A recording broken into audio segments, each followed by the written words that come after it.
And here is another example on joint variation.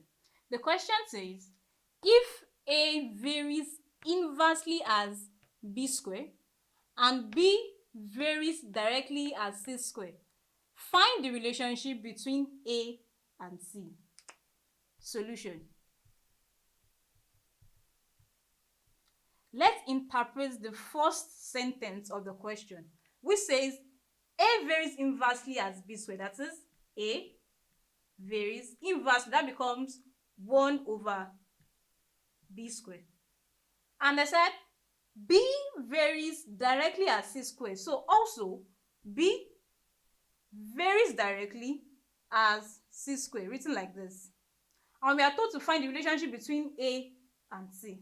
But first, let's introduce the constant of variation into these two variations. So we have A equals, let's call this K1 over B squared. Then here we'll be having B equals K2 C squared. So from here, all we have to do here is, from here we have A equals K1 over B squared. But here, since B is already K2 C squared, we substitute the value of B as K2 C squared inside this place. So substitute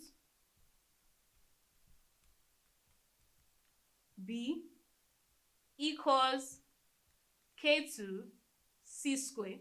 So here we're having A equals K1 over, into brackets, K2 C squared all raised to the power of 2.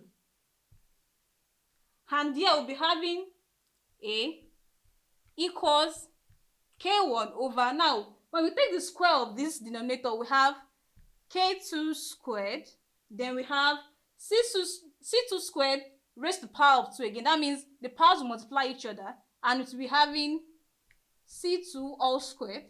This gives us C raised to the power of 2 times 2, which gives us C raised to the power of 4. So that means we have K2 squared C raised to the power of 4.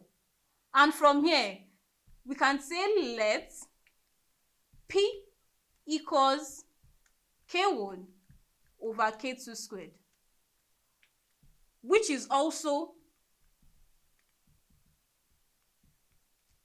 a constant. Why? Because K1 and K2 here are constant. So that means K1 over K2 squared here is also going to give us a constant. So we can substitute that. Since here we have K1 over K2 squared, that gives us P over C raised to the power of 4. And this gives us the relationship between A and C. Thank you.